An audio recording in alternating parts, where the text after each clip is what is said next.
Hi, Gary. Welcome back to the Chaiwala Show. It's great to have you here with us.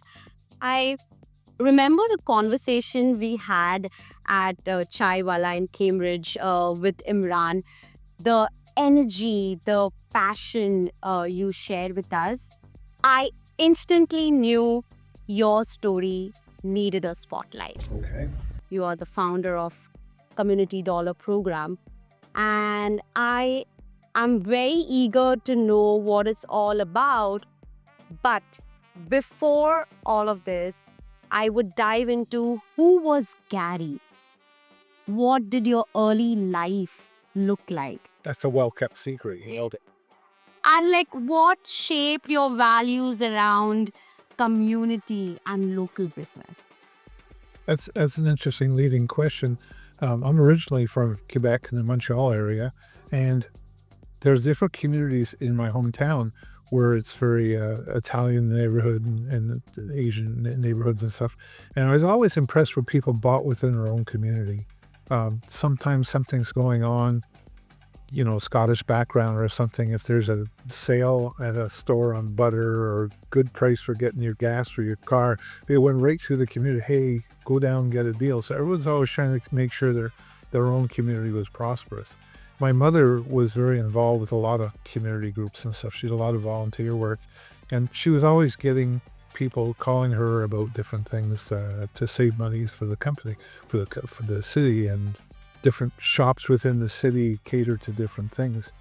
So we weren't back in those days. It wasn't a lot of Amazon and going to Walmart and stuff. It really was a lot of family-owned businesses. So my background is basically walking in the store like the Cheers TV show that some people remember, where everyone knows your name. So sometimes you'd walk in. When I was a little kid, there was a young fella across. We were like 5 years old or something, and there was a gentleman who had a British fish and chip store around the corner from us, and we weren't allowed to cross the road with an adult, but we did anyways. And we'd go over it. And as soon as we walked in, he knew exactly what we wanted, because once every 2 weeks we go in and we'd have the French fries, and he would wrap them in a newspaper to take home, and he'd make 2 little sailor hats for us. So we didn't have to order anything. We walked in and I put 50 cents or whatever it was, and we sit on the porch and share these things. So it's kind of a nice feeling when you go into something and there's a relationship built. It's not so impersonal as a lot of the big corporate stores and such. So that was my youth. I was very familiar with that. So it became part of a very big part of social life. And people would talk. You go to school Monday morning and say, what do you buy in the weekend? So the whole purchasing thing and supporting family businesses and independent businesses was a kind of the backbone of whatever happened back in the day. I see people now getting on the phone and paying for things with Apple Pay, and it's just so different thing, a whole different thing of going on Google search to see where you can try some Portuguese cooking or something like that too. It doesn't seem to have the same word of mouth it had from my days. So that's a big part of the background. Maybe gives you a little insight there. Yeah, now it's like more of digital marketing. Now it's everything is digital. Everything is digital. Earlier, it was everything word of mouth marketing, and we used to just go and say, hey, like in that bakery you have this special cinnamon buns. Let's go and try that. And we didn't have Google reviews. Yes, my entry dot down the street would review the thing and said, "Don't go there anymore. We got." So it was a whole different world, and you sort of relied on your neighbors to know what was a good thing to do and not do. The other thing I found interesting too, there's sort of a philanthropic side to it. I remember a situation in high school where a family, the father died in the family, and they had a kind of a chip wagon kind of environment, and the father died, and the next week, people lined up like 3, 4, 5, 6 minutes wait just to get in and put the order in. It was busier than ever it was before, because the word went out that they're going through some hard time. So if you're making an eating decision and a spending decision, you'd say, well, maybe I should go down. That family could use some extra traffic.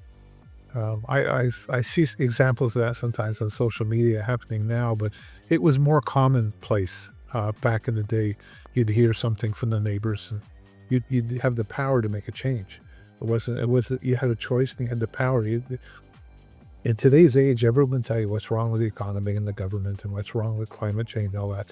Very few people are offering solutions to things. Whereas back in those days, there was a quick solution. I'm a big believer that where you spend your money is more important than how you vote. Because if you're basically making a spending decision, um, there's a rippling effect of that spending decision. Are people getting more in debt because they're running their cards up? Are we buying something where the profits go across the border?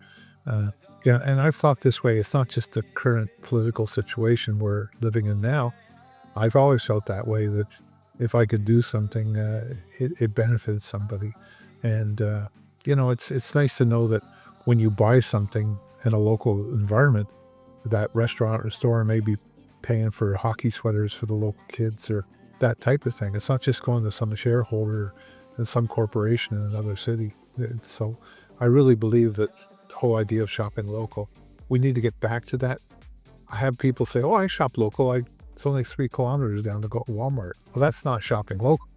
That's a corporation that are happen to be 3 kilometers from where you live. What was that experience in your life that led you to start this initiative completely based on community? I want to know And how I, this. I know exactly when that happened. Um, to explain the build up to the answer to your question, I came to Ontario to go to university to take a particular course at York University, and my intention was to move back in Quebec to live my life out. When I came here, I I went to York University and I met my wife to be, so I didn't move back to Quebec. We ended up staying here, and my training was in working in education and psychology, and I ended up with a career in community and social services with the Ontario government, where I was managing. I was part time and eventually became manager of a program that was for the most highly aggressive adolescent boys in the province. The staff were trained in martial arts and self-defense things. We had 4 guys, men and women my size, on a shift with 4 or 5 adolescent boys. The violence was high. Furniture had to be screwed to the floor and all that. And when I came to that environment, I ended up in a career in social services, and I understood the impact on families and, having a kid with that kind of challenge in the family. I could talk for hours on the hardship that the family went through. Uh, in one case, there was even a twin where one of the residents with us was a twin who had brain damage on delivery and had an identical looking twin who was playing sports and running around the community without anything. To see the two of them together was very hard. To watch the parents' reaction to it was really hard. So I suddenly realized that there are services that when you work with people, there's that rippling effect of, you're helping them and they're living a better life for it. So I hold like the idea of being a Boy Scout for many, many years. I hold like the idea of doing a good deed and doing a service for people and such. So it just melded together very nicely. Having said that, I ended up working for the Ministry of Health as an advocate for people with disabilities. And back in the 1980s, they closed all the big institutions in Ontario and moved people who had been living in these institutions for 10, 15, 20, 30 years sometimes. They moved them to group homes and apartments and community living environments. And it was really a learning experience. I did for about 5 years of my life. I was advocating for case management, making sure that people were moved to new cities with proper supports and all of that. Again, it was in the community, trying to be a liaison between people with special needs and the community. And small towns sometimes were very, very resistant to have someone come and know the property values will go crazy and all that. So I was sort of that buffer zone all the time, trying to keep everyone happy. And it was one of my favorite parts of my career path. At one point, I got into some side gigs, as they call them, network marketing and different things, where I was doing more business, doing some business consultation and different things. And when I left the social service world, I had a sense of the importance of social service work, but I also had a very strong knowledge of business because I was immersed in different business ventures and consulting and such. In At a period of time, and by the way, I have to preface this, I'm a huge folk fanatic. The folk community of the 50s and 60s, the different groups out there. That was what I loved as a kid. And my favorite was a gentleman named Pete Seeger, who has written so many incredible stories. His journey is worth a movie on its own. Matter of fact, he's a predominant part of the movie in the theater now with the Bob Dylan movie that's out in the theaters. Pete Seeger's the predominant person in that, and that was my hero. Okay. I have to tell you that because at one point when I was consulting, I'd make very good money consulting, but then when that project finished, it was sometimes 2 months before the next one started. So you had to all be advocating for yourself. And my friend Tom said, hey, there's a really good conference in the States about barter and different forms of shopping and such. You should go down. This would be great. I said, Tom, I really got to focus on getting my resume out, and sorry, I can't take off and spend money until this is resolved. He said, Gary, I just know you need to be there. They'll be there. So anyways, I was on the emails updates about this conference called Community Commerce. I forget the exact word of it. It was put on by the Schumacher Foundation, which do a lot of studies about family income and low income and different things. And the last day to register for this thing, I think the fee was $179 US, and it involved the meals and the residence. It was not a lot of money. I said, Tom, I can't go. The very last couple of hours, up comes an email saying, oh, by the way, anyone coming to the conference, if you want to stay an extra day for the farmers market on the campus at Bard College, the keynote presenter there is Pete Seeger. I went, wait a second, this is the university and I got to get my butt down there because my hero is going to be face to face. So I called Tom up, said, okay, I'm going. And I said to my wife, I said, by the way, I just spent $179. And she opened an envelope for something. And somebody who owed me money from a while ago, I opened up and it was $179 US. Oh my God. So I thought there's a high power going on. There's something. Coincidence, So right to the penny was paid for. We were carpooling with some other interesting people. We were staying in a student residence and sharing rooms and all that. And I would get to be my hero. So anyways, I think the conference was called Local Economy in the 20th Century. I think that's what it was called. When I went down to this conference, when I got in to register, kind of a long-winded answer, but I love telling this story. When I got in to register, we signed up and you were given a number, and you were supposed to go in a room and walk around and find the and network and meet people. So I got my number. There's 385 people there. I got a random number.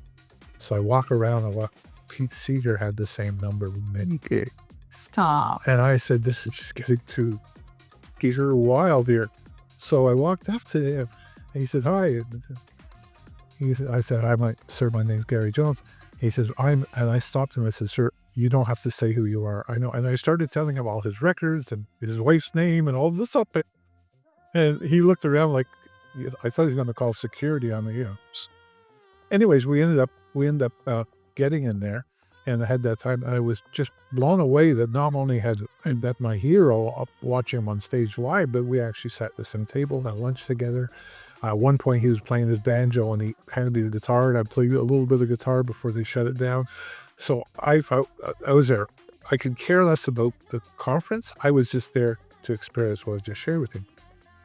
As I went through the conference, there was people there from Venezuela, there was people there from Europe, there was people there from Asia, India, a lot of North American community shopping. They all had different programs of this sort.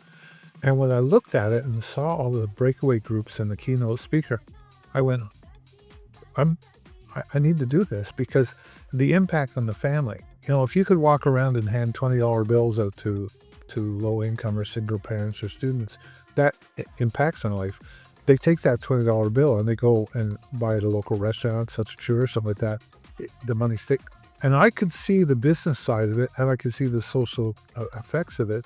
And most of the people there, with all due respect, they were like church groups of volunteers and seniors. They didn't all necessarily have a business mindset.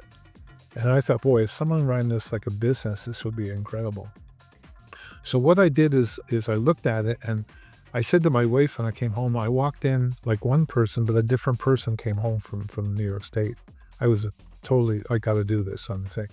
And I saw it as something that could really impact lives, build relationships, help people. And even at networking groups I attend now, sometimes you just make friends or you meet people. You and I met through a community group Right. What, 12 years ago, whatever it is, Yes. and something comes out of that. So I suddenly realized that when there's a lack of money, and I've studied monetary systems and I've studied what happened during the Depression and all that. I'm not an economist, but I'm what I call a monetary person. There's a difference between economics and monetary. Monetary is how money is launched.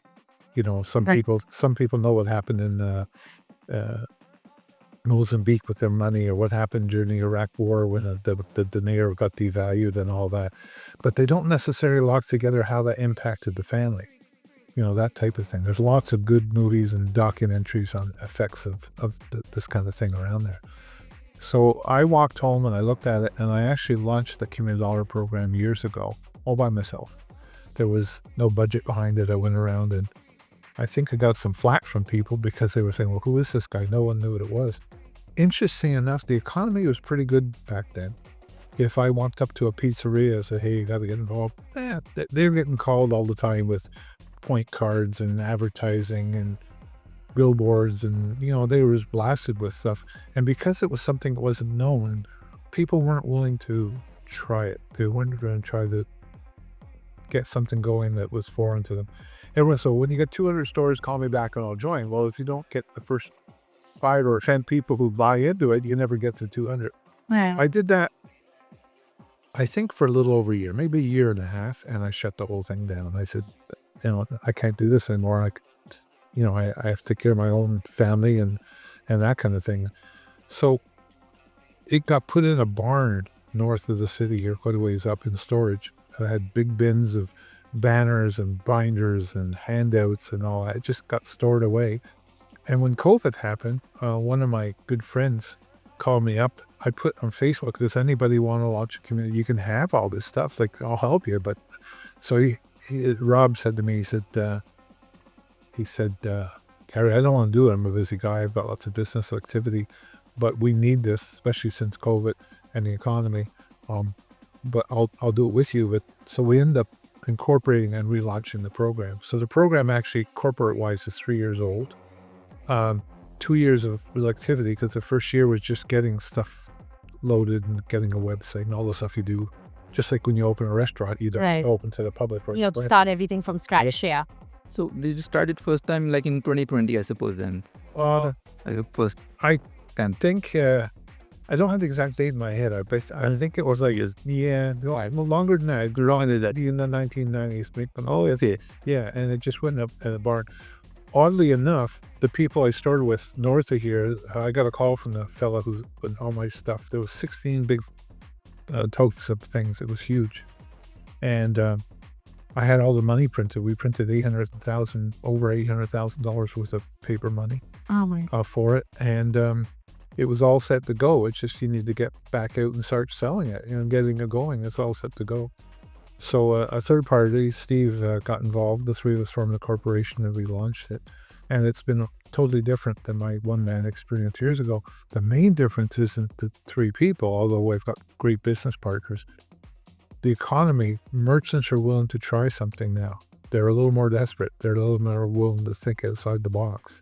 Whereas last time around, everything was fine. Everything, that kind of thing. So we relaunched the program and got it going. And we're all busy people.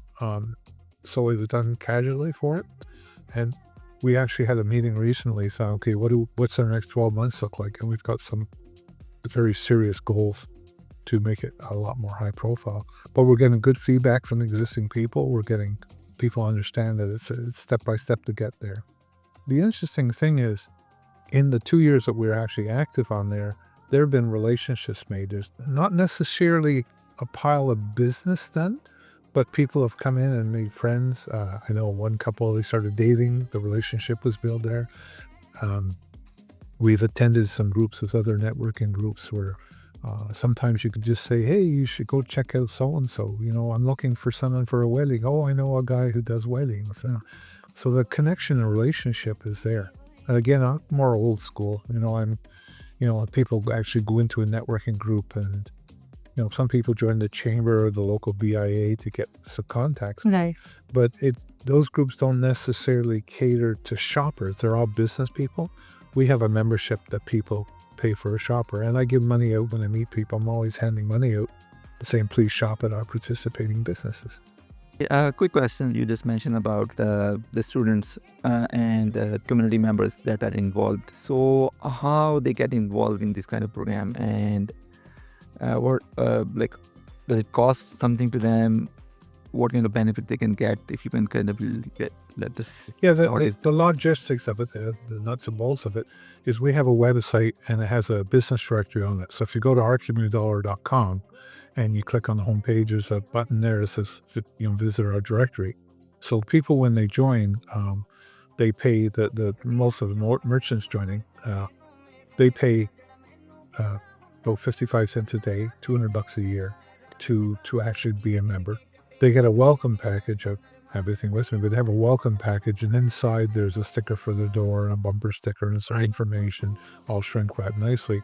There's also, for the merchant, there's $600 worth of the community money in there. So they could actually give it out at an event, say, hey, come to my restaurant, check it out.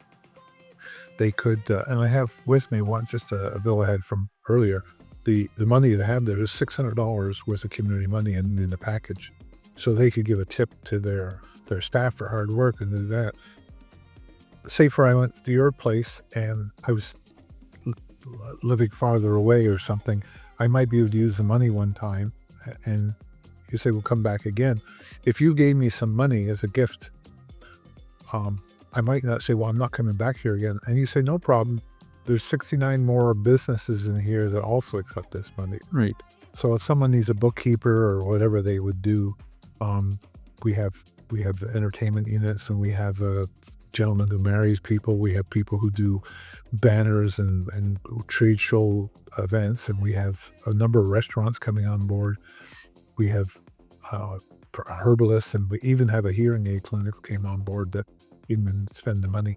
And the way it works, I should be very clear that the merchant takes 10 or 20%. We recommend 20 because there's more traffic to their business, but 10 is our minimum for that, with some exceptions.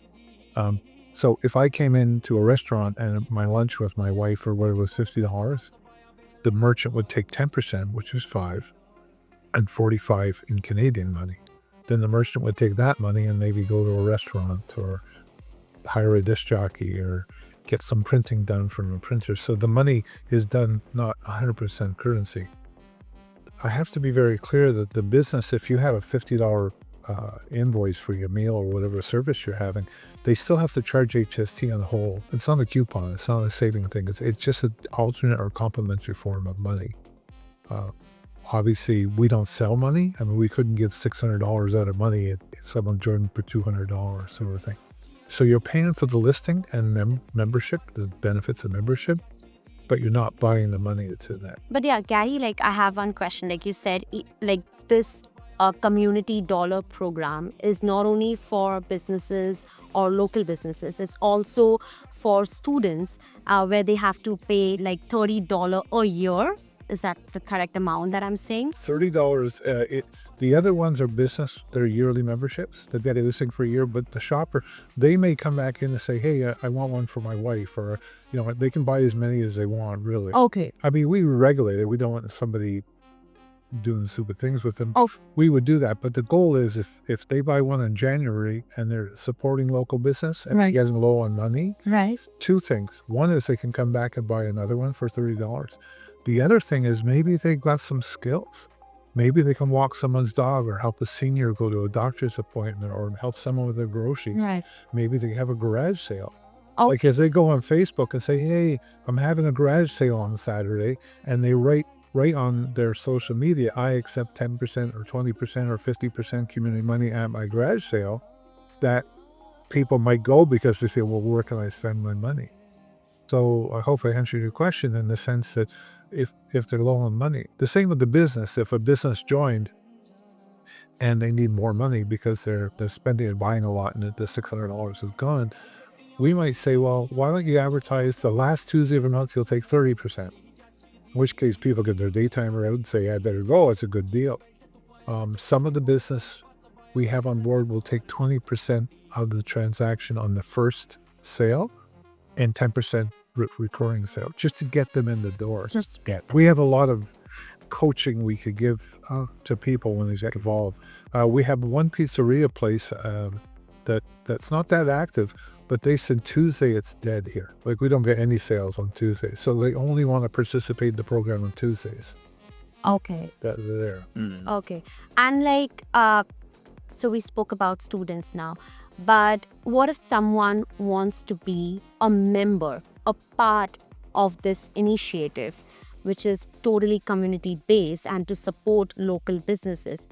What are the, like, if you could list me like the top 3 benefits of me being a member or part of your community? What are the benefits that I will get from it? I don't know if these are ranked in order, but one is you get potential of more traffic in your business. Okay. That would be there. The second benefit would be that if you're going to buy something and you have community money, that would, to me, compete with just using your regular money and paying 100% for somewhere else. I mean, if it's dollars to dollars, you'd be silly not to use the community money. The main benefit I see is the fact that you're supporting other local businesses that are like you. You're forming a kinship with them. That's the 3 that come to mind. I mean, there's lots of rippling things there. As I said before, if you get someone coming into your store that never went there before, in theory, they could go home and take a picture of their breakfast and put it on Facebook and say, oh, I had a great breakfast at such and such. So you're getting that rippling effect of success. You know, there are challenges whenever you start any initiative. There are tough times, there are difficult times, no doubt. But what is that one thing that keeps you motivated, to support the community? Because there are very few people who think about community, who think about local businesses. But as you mentioned, that though you face these challenges, you still feel that, no, there will be something better. But what is that one thing that keeps you motivated? Like, I'm eager to know that. That's kind of a difficult thing to answer. One thing that keeps me motivated, hope. I guess hope. The word hope comes to mind. That, like, there's going to be something that puts us on the map, if you know what I mean. It's actually going to break that threshold of things happening. And that's going to be people. There's going to be, just recently, I've had more people refer someone to us. Like, if we have 70 people and everyone refers one good contact, it doubles the database. So lately there's been a little more initiative in that. Occasionally I hear somebody, oh, I was looking for, like, we use your restaurant as a thing, right? Most people don't know you're there, but if they bump into a fellow member and they say, oh, I had that, and maybe take a picture and put it on the website, and someone says, oh, I was looking for a place like that. Oh, I didn't know it existed. It's that rippling effect of it. So the hope is that when you get kind of a momentum going, at some point, what we do have to build into our culture. I mean, people join the chamber, they join the other business or organizations. There's a lot of networking groups in the area, lots of networking groups in the area, and they all cater to a certain target market. They have sort of an idea. This is for families. There's a couple of networking groups for women only. They all have their own little mojo sort of thing. The hope, the thing to keep going, is that once someone goes, aha, I get it, and they actually get involved, and that happens. I am learning with my age. I'm learning more that we need to be more driven with some social media and some videos and all that, because that's what people do now. You try to adapt the digital world. I had a meeting not that long ago where people were talking about food, and someone said, oh, just live stream it and I'll watch. Well, you can't taste food on all, samples of food. So what I'm looking at is, I've never walked away from it. Although I am looking at a model that will perpetuate it, 30, 40, 50 years, is still running itself. We actually have a plan on back burner about franchising the idea of that. That's a nice idea. Yeah, and we've actually had the consultation on it and such. I do get calls. I've got calls from London, Ontario, Woodstock, Peterborough, Kingston, and Brantford that want to get it going. But we have to make our model home work first and then look at that. But we already know what that looks like in the future. And what it would be is the people who open that city, we can't be running into London, Ontario and walking door to door signing up businesses. They have to take ownership of their own backyard. So I think So it's possible. more important is the time that you put it in. So people need to put their time in, and Yeah, well said. with the generosity you putting your time in, that is huge. Yeah. The other thing I want to talk about too is something we need to do a better job on. The local farmers, there are a lot of Mennonite farmers in the area, a lot of organic, a lot of good farmers, but they don't have the means to go and shake hands and promote themselves. One of the things that we have, one of our participating businesses, our merchant member, is Bailey's Local Food. I love talking about that because they have something like 80 or 100 farmers they pick food up from, and people can order their food on our website. It's been around, I think, for 16 years. And because my business partner is also involved with that, that's his business now. He took it over from somebody else. They accept 10% community money on all the farmer food.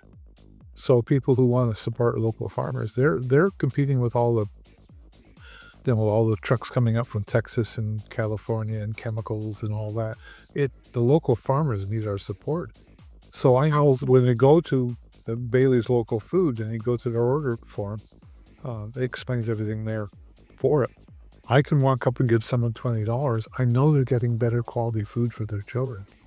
So the whole thing is there's factions of our new Canadians, farmers, some family-owned businesses, maybe some ethnic orientated multicultural kind of businesses that need to attract more than just the clientele they have. So it's like a big mixing pot to do that. Like you're getting a good organic food with such good price. Yes. Like how much you spend outside, XYZ Yeah. shops that you spend. But this community dollar program, through this, we are not only supporting small businesses or local businesses, we are also supporting the local farmers. We are getting good quality food. We are taking care of our health. And also, we are not spending so much amount of money. It's just like a minimum amount of money that we are spending. Yeah. Yes. Yeah. I think that's a huge support to local businesses. I think it's a nice, good initiative. Good initiative. Yeah, and again, when the business signs up, there is the possibility to sit back and say, "Where's my customers? I paid you $200 and no one's come in here yet." Well, we need to educate them how they can attract people. Right. At least put the sticker on their door, like there's Visa, MasterCard, and we got a sticker like that our door, right? We have bumper stickers that some people put in their store by the cash instead of on their car. But it's basically, it's a movement more than a business. And this word sounds good, Gary. Like, what if you put outside the main door of all the restaurants, like community dollar accepted. Even when I'm saying it, you feel so good. You feel so welcome. Yeah. And you're right. Rather than keeping Visa, MasterCard accepted, we can keep community dollar accepted. Well, there are some good programs out there that we applaud that are run by the BIA. There's some federal we shop downtown. They're posters about bigger than legal size that go on doors. When you go to Stratford, you see a lot of them because they're very active, the downtown Stratford area. And that's the other thing. When we opened, I should mention our catchment area was all of Waterloo Region and Wellington, which is, Guelph in that area. We had two regions that we were supporting, but because my business partner moved to Stratford, we're now opening Stratford. And we're looking at that as a separate entity. There's been a few people in Stratford who've actually donated. Someone's making a video about Stratford downtown and all that, and it's going to be branded with us. Wow. We had someone do a Dudley Doodly, I think it's called, the video about how the money works and stuff. So that people are more aware about Yeah. this beautiful initiative. Yeah. Yes. Because word of mouth is important, is good, and that can take you from point A to point B. But if the user digital media platforms, you can exceptionally goes faster and kind of quickly reach to more audience. Yeah. That kind of speed up your. We did a garage sale last year, before I forget which, at one's a local businesses, a lot of use a garage, and people who paid for the spot on the parking lot, that money went to the local food bank. And we got a little bit of press in the local paper because it wasn't a lot of money, but it was luckily no rain. It was a good day, and the people coming there weren't necessarily community dollar members. They were just people who had pots and pans and sports and games and stuff, like a garage sale, community garage sale. And it gave us some notoriety there. So there's the old school stuff and the digital stuff. It's like we need to have a marriage of the two. All right, Gary, I have a quick question. For example, we have a restaurant, so my staff is working over there. So if they have to use this money, how they're going to use it? What are the kind of some of things that Kind of the mechanics. mechanics are? Yeah, that's a very good question. So we might give out a $5 bill, a $50 bill, 20. We have 6 different denominations. So let's say I gave somebody a $20 bill, and they walk in with their family and have a lunch. And let's say the lunch for the family, for easy numbers in our head, $100, right? They come in, they buy some stuff at $100. And you've advertised you take 10% of the transaction. So when they walk to the cash, they'd have to give 10% of 100 would be 10 of these. And then the other 90, they could give cash, Visa, debit, tap their Apple Pay, whatever, they would do that, right? So when you send their invoice, it's still going to say $100 plus HST. When they tip the waitress or something in a restaurant, they should still be tipping on the whole $100. Right. That kind of thing. It's treated just like $100. So what would happen is you'd have a drawer or something that suits your system where you had some of your own money in there, because if they only are paying $10 and they hand you a 20, you have to give change. Right. So every time it should be in the same money. Yeah, so you give them the change for that portion of it, and whether they paid federal money for the $90 or they paid electronically for it or whatever, that would be fine. If they had a coupon, let's say they had a sale on the flyer and they cut out the coupon, say 10%, buy one, get one free, whatever your coupon is, they still have to, whatever the bill came, they have to look at the 10% from it for it. So there's a whole mechanics there of doing that. The easiest way to explain that is if I went in your restaurant now and we had a nice meal, couple of us went in, it was $100. If I said, I don't have enough on my debit card or a Visa card, here's $20 cash, I'll put the rest on my credit card. You do the same thing. You put the 20 federal money in the cash and you can put the electronics out, the tap or whatever, the balance of the payment. It's the same thing as if I gave cash and electronics, the same thing, except you'd have, this money would go in a different drawer. Right. We have a different section, but that is the community dollar, the other one for regular cash. There's one place I went to, they have a little petty cash box, but in the petty cash box, there's only 4 slots for bills, so it kind of looks funny, but they have it underneath the cash. I'm going to take the liberty of telling you a story. In Ithaca, New York, they have a paper money system too. It's different than ours, but it's very pronounced. And because it's a small town, a lot of people are trying to shop down there. They do that. And somebody broke in the bookshop and they had a petty cash box and it got stolen, the local money, right? So someone said to me, well, Gary, what if someone took this with a really good scanner and they made counterfeit money? What if there was a whole bunch of $20 bills like this going around town? I said, great. I said, what do you mean? It's counterfeit money. I said, well, here's the thing. If there's a bunch of counterfeit money, guess what? The only way they can spend it is go into a business such as your own, which helps you, doesn't hurt me at all. And might still have to have $90 to make the money to counterfeit work. So really, when you look at it, the whole idea of counterfeiting federal money, being a little technical, is different because you have to have a fancy machine with serial numbers and all that kind of stuff. And with the ones that get hurt, this is counterfeiting money with federal money. The only thing is the banks, because the banks aren't getting a piece of the transaction or register or whatever, So when you look at it, it's really interesting. The mechanics that you're asking me about is just like dealing money, but it's other kind. Someone explained to me one time, what if I came in with an American bill?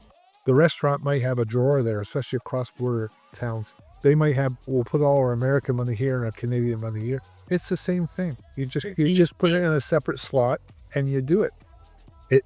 It's not avoiding taxes because all the receipts would show that. You're still paying bills or buying things. So nothing changes. It's just a complementary form of currency. And by complementary, I mean you're not buying it.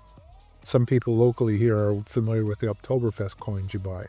You go back in and you give them $2 and they give you 2 coins that you spend in the stores. That's different again because you're actually buying dollar for dollar. Right. So, if somebody counterfeited the coins, that would be an issue when they go to cash them in and all that. But we don't back ours with federal money. We back it with the intention of the community participate. There is no scanner in this, right? Like We have a serial number on it. we just have a serial number. As per their own record. Correct. Yeah, it's just to give a little confidence to somebody, but I wish I could like show it to you guys, but yeah, I don't know whether you guys can see this, but this is really good. This it looks like a paper, but it actually adds a lot of value and lot of impact on local businesses and especially local farmers. So I would really tell you guys to support such kind of initiatives and be part of our community dollar program. But before we end this conversation, what one advice do you have for someone who wants to build something or start something for community? What advice would you give them? there's lots of projects that I'm aware of because I'm in that world. There's lots of projects and people don't know about them. It's almost like if you open a restaurant, you need to get your brand out there. So every community group needs to get its brand. There's a great group in the area called 519 Community Collective, and they have all kinds of volunteers, and they have great food programs, and they have a kitchen on Ainsley Street across from the bus station downtown Galt, that they actually have volunteers come in to make sandwiches and meals and all that, and they go feed the homeless with it. Wow. People don't even know that group are working like around the clock to make things happen. They do some incredible things. They got some grants and some. Another project for community that I highly recommend is something called Hockey Helps the Homeless. Just Google that. They do all kinds of bowling events and different things to raise money, but they have a hockey competition in Waterloo every October, I think it is, where ex-NHL hockey players captain a team and local people can play with their hero and all that. Right. And they've raised millions of dollars every year. I think last year, I may be wrong about the number, but that $3 million I think they raised in the area. That all went to Wonderful. 9 different homeless groups. So the main thing people do is the branding. A lot of people have really good ideas, but they need a bit of their brain that's a business brain that knows how to brand things and how to get it and how to do follow-ups and stuff. I've been approached by people to do things, and I say, let me think about it. I never hear from them again. A salesperson would follow up and say, I'll call you next Tuesday. So the main thing I'd like to say is that when you come to branding too, I think established business need to partner with things. The partnering is very important. For instance, if you have a sign up there and you're thinking that we support the local food bank, it gives you kind of a sense of you've got a soul and you're doing the right thing sort of thing. There are groups out there that approach people for that. We're working on something now. We just launched last week. It's a interesting program where a local insurance company, a travel agency, a restaurant, a hairdresser, whatever, it's $249 and they pre-purchase 12 shopper memberships. And they can either get them to people they want, they take them off, or we'll deliver them to well-meaning families. We're going to make a certificate. They put it up in the restaurant wall or wherever and say, we support a local community. So people would at least brand know to do that. Right. So we're just launching that. It's not known, but I guess for the benefit of this podcast, if there are businesses out there that like the idea and like what they're hearing today, they just contact us directly at, info@ourcommunitydollar.com. And, basically one of our administrators or myself or somebody to call up and explain things to them. And we've got some really aggressive goals for the fall, like very aggressive goals, and we can't do it on our own. We need partners. Thank you, Gary, for joining us on the Chaiwala Show. Your story, your vision, your dedication to building stronger communities truly inspired us. And to all our listeners, thank you for sharing your chai and time with us. Keep supporting local, stay curious, and we'll see you in the next episode of Chaiwala Show. And I will also mention all the details about our community dollar program in the description. So please check it out and support local. Thank you.